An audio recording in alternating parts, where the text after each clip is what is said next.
They are committed to Caesar Augustus. They are committed to Caesar Tiberius. అలాగే వీళ్ళకంటే ముందు గ్రీకులు ఉన్నారు.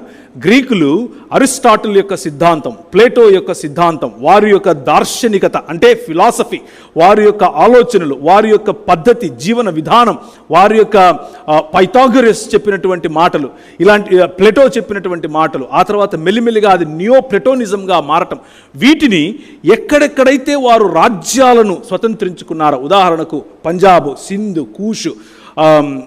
కూషాను, తర్వాత ఆఫ్ఘనిస్తాన్ మన దేశంలో భాగం ఆ రోజుల్లో, అలా కిర్గిస్తాన్, ఎక్కడెక్కడైతే వాళ్ళు ఈ ప్రపంచంలోని దేశాలను, కాన్స్టంటినోపోల్ అంటే ఇప్పుడున్నటువంటి టర్కీ, వీటిని చెరపట్టారు, ఈ రాజ్యాలను ఆక్రమించారో అక్కడక్కడ ఎక్లీసియా అన్నటువంటి ఈ సమాజము చొచ్చుకొని పోతుంది. వాళ్ళకు గ్రీకు నేర్పిస్తుంది, వాళ్ళకి గ్రీకు భాషలో మాట్లాడటం నేర్పిస్తుంది, గ్రీకులలాగా ఆలోచించటం నేర్పిస్తుంది, గ్రీకులలాగా రాయటం నేర్పిస్తుంది. మీకు ఒక విషయం తెలుసో తెలియదో, మన అశోక ద గ్రేట్, అశోకుడు ఇంట్లో గ్రీకు మాట్లాడేవాడు. తను రాసినటువంటి వ్రాతప్రతులు అనేకం గ్రీకులో ఉంటాయి. తను వేయించినటువంటి శిలాఫలకాలు అనేకం గ్రీకులో ఉంటాయి, తమిళంలో ఉంటాయి. సంస్కృతం ఎక్కడ కనపడదు. పాలి భాషలో ఉంటాయి, గ్రీకులో ఉంటాయి, తమిళంలో కూడా ఉంటాయి. ఆయన వేసినటువంటి మన ప్రాంతం దాటిన తర్వాత తమిళంలో బయటపడ్డాయి. So how is it possible? ఇంత దూరం ఉన్నటువంటి ఈ అశోకుడికి గ్రీక్ ఎలా వచ్చింది? దాట్ ఈజ్ ఎక్లీసియా చేసేటటువంటి పని అది.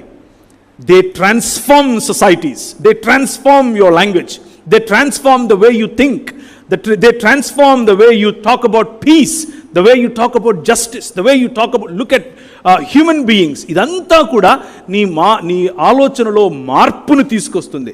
మన ప్రభువు అదే పదాన్ని వాడి నీకు నాకు కలీసియా అని పిలిచాడు.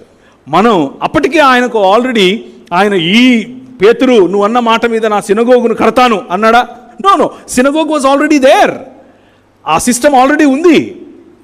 భక్తితో రావటం, లేఖనాలు చదవటం, ఇదంతా తప్పు అని నేను చెప్పట్లేదు సుమా, అవన్నీ కావాలి మనకు. కానీ దానికంటే మించినటువంటి బాధ్యత, దానికంటే మించినటువంటి ఒక విజన్, దానిని మించినటువంటి ఒక దర్శనం మీకు చూపించే ప్రయత్నం చేస్తున్నాను. The focus of the word of God.